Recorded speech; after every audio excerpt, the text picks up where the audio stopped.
کس طرح ایک ملک پر لگے صدیوں کی غلامی اور اس کے اوپر نو آبادیاتی تسلط اور خانہ جنگی کے اضافی زخم بھر سکتے ہیں۔ تاریخ دان آرمیندو جائن گومیز کا کہنا ہے کہ یہ عمل تاریخ کو سمجھنے سے شروع ہو سکتا ہے۔ تاہم ان کے مطابق انگولا کے ماضی سے متعلق کافی ریسرچ نہیں کی گئی ہے، خاص طور پر امریکہ میں غلامی کے انگولا سے تعلق کے بارے میں۔ ہمارے پاس کوئی تحقیق، مطبوعات یا ادارے نہیں جو خاص طور پر اس موضوع پر کام کرتے ہوں۔ اس کے علاوہ ہمارے پاس کوئی کتابی ریفرنسز بھی نہیں جس کے بارے میں ہمیں معلومات ہوں، سوائے اس کے کہ یورپینز نے جو اپنے لیے خود اپنے طریقے سے لکھا ہے۔ گومیز یہ شکایت کرتے ہیں کہ مغربی دستاویز میں غلاموں سے روا رکھے گئے وحشیانہ سلوک کا ذکر نہیں۔ مثال کے طور پر ان کا کہنا ہے کہ برطانیہ کی طرف سے 1833 میں غلامی کے خاتمے کے بعد بھی یہ تجارت غیر قانونی طور پر جاری رہی۔ پرتگالی تاجر پکڑے جانے سے بچنے کے لیے انتہائی ظالمانہ طریقے استعمال کرتے تھے۔ جب برطانوی انسپیکٹر پرتگالی جہازوں پر پہنچتے تو انہیں کوئی غلام نہ ملتا۔ پرتگالی تاجر برطانوی جہازوں کو دیکھتے ہی تمام سیاہ فام لوگوں کو سمندر میں پھینک دیتے۔ اس کے بعد پرتگالی واپس ساحل پر آتے اور جہاز کو پھر سے بھر دیتے۔ اس کے علاوہ انگولا میں ہر کلاس کے نصاب میں غلاموں کی تجارت کے حوالے سے صرف ایک باب شامل کیا گیا ہے، حتیٰ کہ یونیورسٹی کی سطح پر بھی۔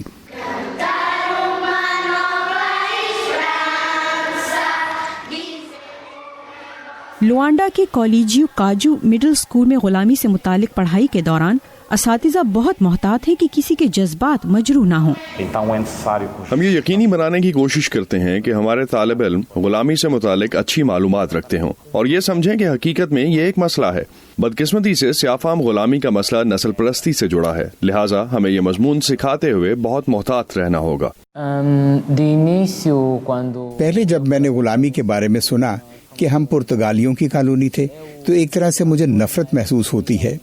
یہ میرے لیے نئی چیز تھی، لیکن وقت کے ساتھ ساتھ مجھے پتہ چلا کہ غلامی اس سے بھی پہلے سے موجود تھی اور قدیم وقتوں میں کچھ سلطنتوں کی ترقی میں اس کا بھی ہاتھ تھا۔ اور اسکول کے طالب علموں کے غلامی کی تاریخ سے متعلق مختلف خیالات ہیں۔ اگرچہ غلامی ایک بری چیز تھی، لیکن اس کے اپنے فائدے تھے۔ غلامی کی وجہ سے یورپ میں بہت سے ملکوں کو فائدہ ملا اور اس طرح افریقہ بھی دوسری ثقافتوں سے روشناس ہوا۔ میں نوجوان امریکیوں سے یہ کہنا چاہتی ہوں کہ وہ برا محسوس نہ کریں۔ اب ہمیں خود کو مزید صحیح کرنا ہوگا اور غلامی کو دوبارہ رائج ہونے سے روکنا ہوگا۔ انگولا کی غلامی کی تاریخ اس کی ثقافت سے جھلکتی ہے، اس کے میورلز اور موسیقی میں دکھائی دیتی ہے۔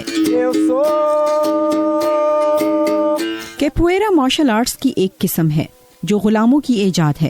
وہ بھیس بدلنے کے لیے موسیقی کا استعمال کر کے اپنا دفاع کرتے۔ کچھ کیپویرا کے گیت سیاہ فام لوگوں کی کہانیاں بیان کرتے ہیں، جیسا کہ نیگرو انہیریٹنس، جو فیاشکا نے ان کی مشکلات بیان کرنے کے لیے لکھی۔ یہ جاننے کے لیے کہ وہ آگے کہاں جائے گا، ایک شخص کے لیے اپنے ماضی کو جاننا بھی ضروری ہے۔ ماضی کی معلومات کی بنیاد پر فیاشکا چاہتے ہیں کہ انگولا کے طالب علم یہ بھی کہیں کہ وہ چاہتے ہیں آگے بڑھنا۔